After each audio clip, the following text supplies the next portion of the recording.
हमने देखा कईयों को टॉपर बनते, अब हमारी है बारी, क्योंकि हम कर रहे हैं लक्ष्य टॉप से तैयारी। तो हेलो बच्चों, आप सबका स्वागत है लक्ष्य टॉप में। आज हम लोग करने वाले हैं क्लास 9 साइंस का 40 वेरी वेरी इंपॉर्टेंट क्वेश्चंस, जो आपके लिए वेरी वेरी इंपॉर्टेंट होने वाला है आपके एग्ज़ाम के लिए। ये क्वेश्चन वो क्वेश्चन है जो कि जिनके आने का बहुत ज़्यादा संभावना है कि वो आपके एग्ज़ाम में आ ही जाएंगे। तो ये वीडियो आपके लिए बहुत इंपॉर्टेंट होने वाला है, तो पूरा वीडियो देखिएगा और पूरा क्वेश्चन को खुद से सॉल्व करने का कोशिश कीजिएगा। तो चलिए शुरू करते हैं आज का हमारा ये वीडियो। तो पहले आपको इस तरह से वहाँ पर कॉपी सेम टू सेम देखने को मिलेगा, आपको कुछ निर्देश देखने को मिलेंगे जिससे कि आपको पढ़ लेना है पहले, उसके बाद क्वेश्चन को शुरू करना है बनाना। तो चलिए शुरू करते हैं आज का हमारा ये सेशन। पहले आज का हमारा जो पहला क्वेश्चन है वो है कि पदार्थ की सबसे छोटी इकाई क्या कहलाती है। तो पदार्थ की सबसे छोटी इकाई को क्या कहते हैं? परमाणु।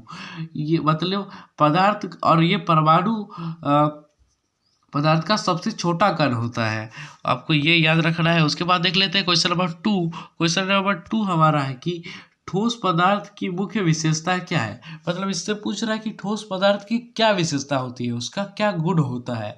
तो हमको पता है कि ठोस पदार्थ का निश्चित आकार होता है और निश्चित आयतन भी होता है। तो आपको ये याद रखना है कि ठोस पदार्थ का निश्चित आकार होता है और आयतन भी निश्चित होता है। और अगर पूछ दे कि द्रव का क्या होता है, द्रव्य पदार्थ का क्या विशेषता होता है, तो द्रव का आयतन निश्चित होता है, उसका आयतन होता है निश्चित, लेकिन आकार अनिश्चित होता है, आपको यह भी याद रखना है। और गैस का ना तो आयतन निश्चित होता है और ना ही आकार, उसका दोनों ही अनिश्चित होता है। तो इससे आपका 3 MCQ आपको मैंने बता दिया। आपका ये वीडियो से एक भी क्वेश्चन बाहर नहीं जाने वाला है, बस आप इसको पूरे ध्यान से देख लीजिए। उसके बाद क्वेश्चन नंबर 3 है हम लोग का कि पानी का उबलांक यानी कि बॉइलिंग पॉइंट सामान्य दाब पर कितना होता है। तो इसका बॉइलिंग पॉइंट कितना होता है, मतलब 100 डिग्री सेल्सियस। मतलब पानी कितने डिग्री सेल्सियस में उबलने लगता है, भाप बनने लगता है, तो 100 डिग्री सेल्सियस में। और पूछ दे अगर पानी का गलनांक कितना होता है, तो 0 डिग्री सेल्सियस, मतलब वो बर्फ से पिघलने कब लगता है, तो 0 डिग्री सेल्सियस में। उसके बाद क्वेश्चन नंबर 4 है हम लोग का, परमाणु संख्या किसके बराबर होता है। ये पूछ रहा है कि परमाणु संख्या किसके बराबर होता है, तो ये होता है प्रोटॉन की संख्या के बराबर, ये आपको याद रखना है।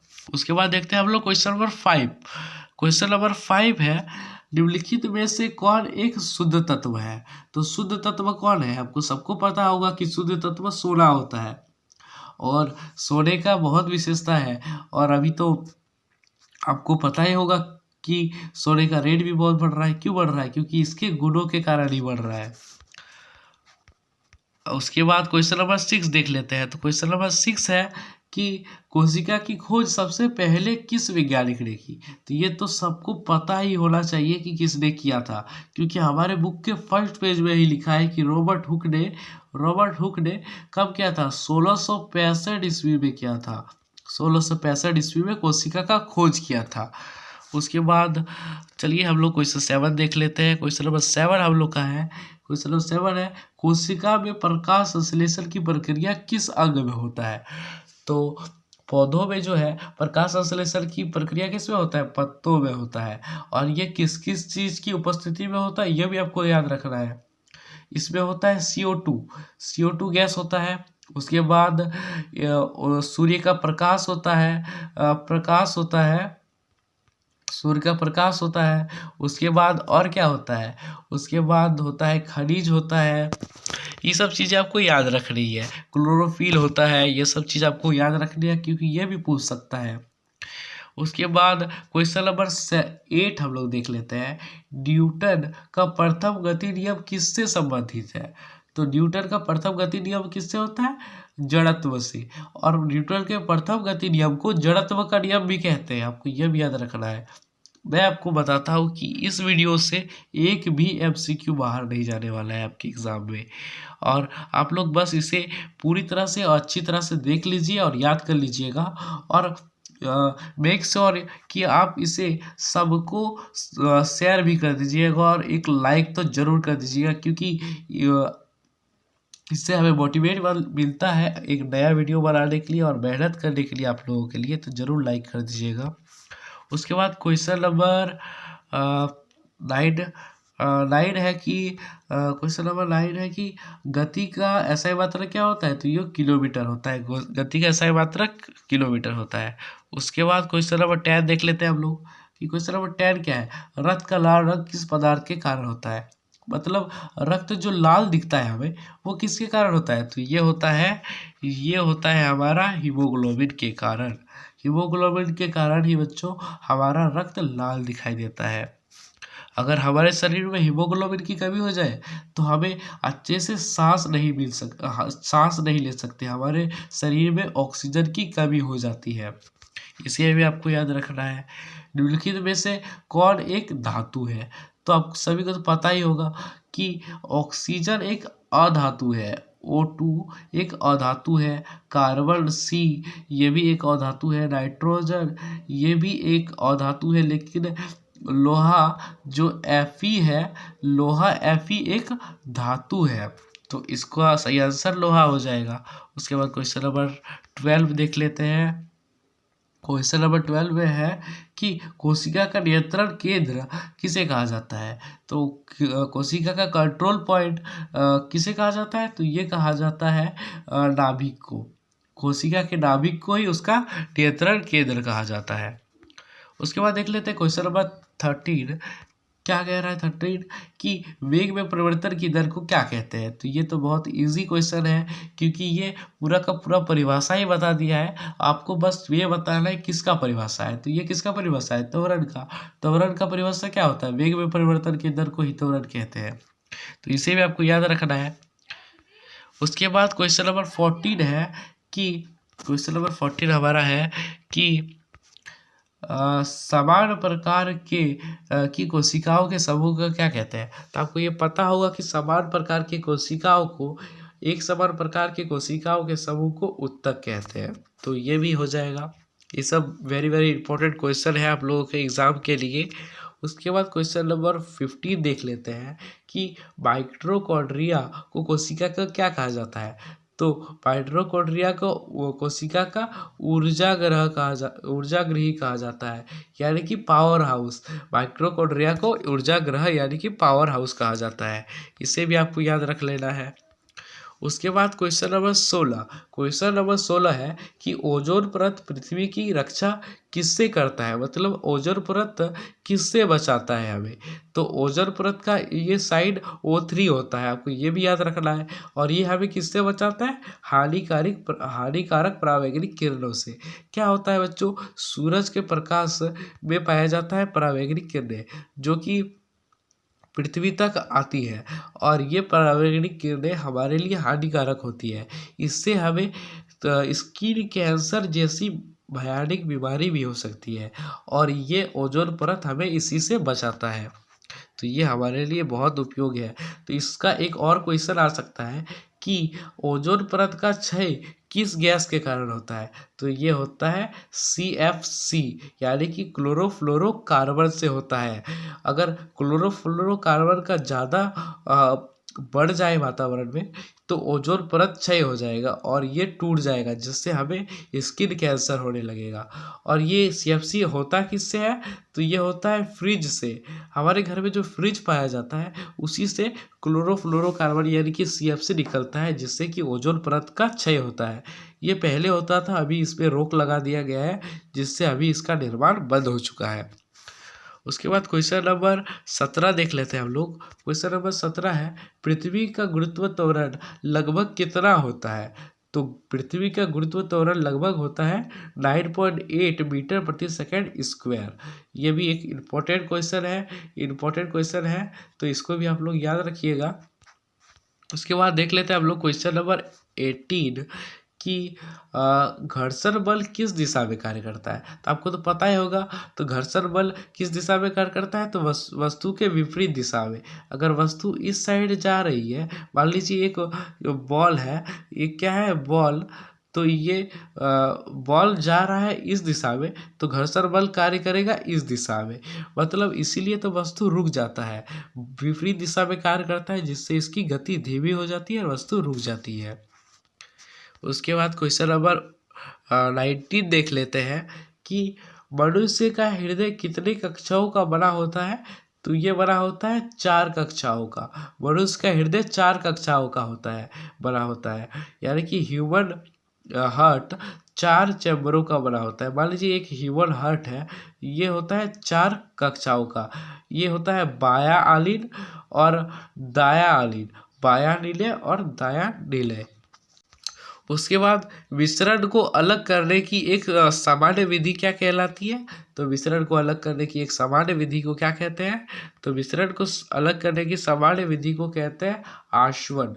आसवन विधि द्वारा हम किसी विसरण को अलग कर सकते हैं।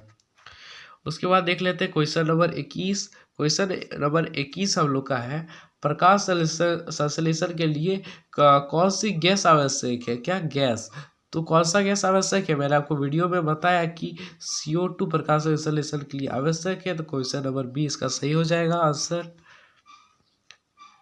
उसके बाद है क्वेश्चन नंबर 22। क्वेश्चन नंबर 22 है कि ध्वनि किस माध्यम में संचरित नहीं होती है। कई बच्चे क्या करते हैं, ये नहीं जो शब्द है इसी को नहीं देखते हैं, और यहाँ पर देख लेते हैं कि किस ध्वनि किस माध्यम में संचलित होती है। तो लगा देंगे ठोस में सबसे ज़्यादा संचलित होते हैं, तो यही सही होगा। फुल कॉन्फिडेंस है कि यही सही होगा, लेकिन उन्होंने नहीं देखा तो उसका नंबर कट जाएगा। तो आपको इस तरह नहीं करना है, आपको पूरा क्वेश्चन देखना है कि क्या लिखा है क्वेश्चन में, ओवर कॉन्फिडेंस नहीं होना है। तो इसका सही आंसर हो जाएगा निर्वात। और अगर पूछे कि ध्वनि किस माध्यम में सबसे ज़्यादा संचरित होती है, तो ये होता है ठोस में। उसके बाद देख लेते हैं हम लोग रक्त का तरल, क्वेश्चन नंबर 23 कि रक्त का तरल भाग क्या कहलाता है। रक्त का तरल भाग को क्या कहते हैं, प्लेटलेट्स कहते हैं। उसके बाद क्वेश्चन नंबर 24 देख लेते हैं। क्वेश्चन नंबर 24, इससे पहले क्वेश्चन नंबर 24 से पहले आप लोग प्लीज़ वीडियो को एक लाइक ज़रूर कर लीजिएगा, क्योंकि मैंने बहुत मेहनत से ये क्वेश्चन आप लोगों के लिए ढूंढ के निकाला है। ये क्वेश्चन इतने इंपॉर्टेंट है कि आपके एग्ज़ाम में ज़रूर आएंगे। तो अपने दोस्तों को भी शेयर कर लीजिए और वीडियो को लाइक ज़रूर कर लीजिएगा, और इसी तरह के इंपॉर्टेंट क्वेश्चन के लिए हमारे चैनल को सब्सक्राइब भी कर लीजिएगा। तो चलिए शुरू करते हैं हमारा ये क्वेश्चन नंबर 24। तो क्वेश्चन नंबर 24 है, पौधे में जल का परिवहन किस ऊतक द्वारा होता है। तो देखिए, ये पौधे में जो 2 मुख्य ऊतक पाए जाते हैं, एक होता है फ्लोएम और एक होता है जाइलम। तो फ्लोएम जो होता है ये करता है भोजन का वहन करता है। किसका करता है, भोजन का वहन करता है फ्लोएम। और आप और जल का वहन करता है जाइलम। आप इसको इस तरह याद रख सकते हैं, जौ से जाइलम जौ से जल। तो जौ से जाइलम और जौ से जल से आप लोग याद रख सकते हैं कि जाइलम ही जल का वहन करता है, जाइलम ही जल का वहन करता है। उसके बाद चलिए बढ़ते हैं हम लोग क्वेश्चन नंबर 25 की ओर। ऊर्जा का एसआई मात्रक क्या होता है। तो ये तो बहुत ही लॉलीपॉप क्वेश्चन है कि ऊर्जा का एसआई मात्रक क्या होता है। तो ऊर्जा का एसआई मात्रक क्या होता है, ये होता है joule. Option number B joule. और कार्य तथा ऊर्जा दोनों का ही एसआई मात्रक जूल होता है। कार्य का एसआई मात्रक भी जूल ही होता है, इसको भी आपको याद रखना है। उसके बाद देख लेते हैं हम लोग क्वेश्चन नंबर 26 कि इलेक्ट्रॉन पर किस प्रकार का आवेश होता है। तो इलेक्ट्रॉन पे होता है माइनस आवेश। इलेक्ट्रॉन पे कैसा आवेश होता है, माइनस।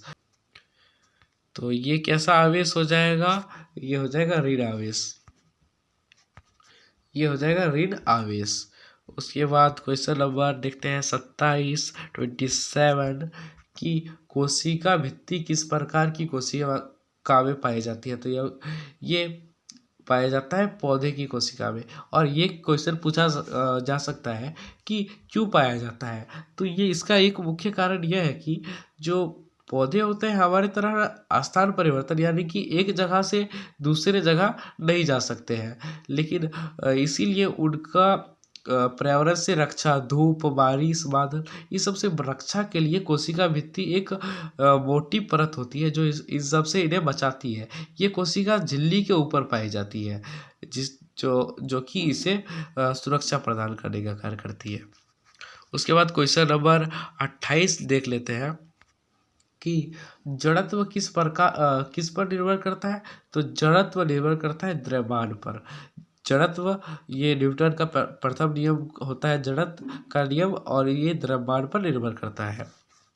क्वेश्चन नंबर 29 है, 29 है कि धातु सामान्यतः कैसी होती है। तो धातु का एक गुण क्या होता है, ये तन्य होती है, भंगुर नहीं होती है। ये अधातु का गुण है, गैसीय भी नहीं होती है। डी नंबर द्रव्य भी नहीं होते हैं। उसके बाद हम लोग देख लेते हैं क्वेश्चन नंबर 30 कि बल का एसआई मात्रक क्या होता है। तो बल का एसआई मात्रक होता है न्यूटन।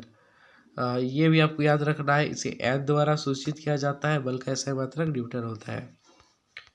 क्वेश्चन नंबर 31 है कि जल का रासायनिक सूत्र क्या है। तो ये तो बहुत इजी क्वेश्चन है कि जल का रासायनिक सूत्र क्या है। ये होता है H2O। तो ये इसका बी नंबर आंसर सही हो जाएगा। और CO2 किसका होता है। CO2 होता है कार्बन डाइऑक्साइड का। O2 किसका होता है, ऑक्सीजन का। और H2 किसका होता है, हाइड्रोजन का। उसके बाद देख लेते हैं क्वेश्चन नंबर 32 कि रक्त का थक्का जमाने में कौन सहायक होता है। तो रक्त का थक्का कौन जमाता है। तो ये जमाता है प्लेटलेट्स के कारण ही रक्त का थक्का जमता है, और ये एक तरल चिपचिपा सा पदार्थ होता है। क्वेश्चन नंबर 33 है, ओजोन परत वायुमंडल की किस परत में पाई जाती है। तो ओजोन परत हमारे वायुमंडल के सप्ताह मंडल, या फिर यहाँ पर ऑप्शन में ना हो तो यहाँ पर ऑप्शन नंबर बी इसका सही हो जाएगा, स्ट्रोस्फियर में पाई जाती है। उसके बाद क्वेश्चन नंबर 34 देख लेते हैं कि क्वेश्चन नंबर 34 है, प्रकाश की गति लगभग कितनी होती है। तो प्रकाश की गति लगभग होती है 3 × 10⁸ मीटर प्रति सेकंड। ये हो जाएगा हमारा सही आंसर। अभी तक आपने अगर वीडियो को लाइक नहीं किया है तो ज़रूर लाइक कर लीजिएगा, और हमारे वीडियो को शेयर भी कर लीजिएगा, क्योंकि हमने बहुत मेहनत से वीडियो बनाए हैं और इसमें इतने इंपॉर्टेंट क्वेश्चन है कि आपके एग्ज़ाम में ज़रूर आएगा। तो इसे अपने सभी ग्रुपों और अपने दोस्तों को ज़रूर शेयर कर लीजिएगा। उसके बाद देख लेते हैं हम लोग क्वेश्चन नंबर 35 है कि अम्ल का स्वाद कैसा होता है। तो अम्ल का स्वाद कैसा होता है, कड़वा। और क्षार का स्वाद कैसा होता है, अगर क्वेश्चन आ जाए क्षार का स्वाद कैसा होता है, तो खट्टा होता है। और याद रखिएगा कि अम्ल नीला लिटमस पेपर को यह बदल देता है लाल में, ये लाल कर देता है। उसके बाद क्वेश्चन नंबर 36 देख लेते हैं कि पौधे में भोजन का परिवहन किसके द्वारा होता है। तो ये होता है फ्लोएम द्वारा। जाइलम क्या करता है, ये जल का वहन करता है, जल का वहन। जौ से जाइलम, जौ से जल, ये याद रखिएगा, ये शॉर्ट ट्रिक है जिससे आपको आसानी से याद हो जाएगा।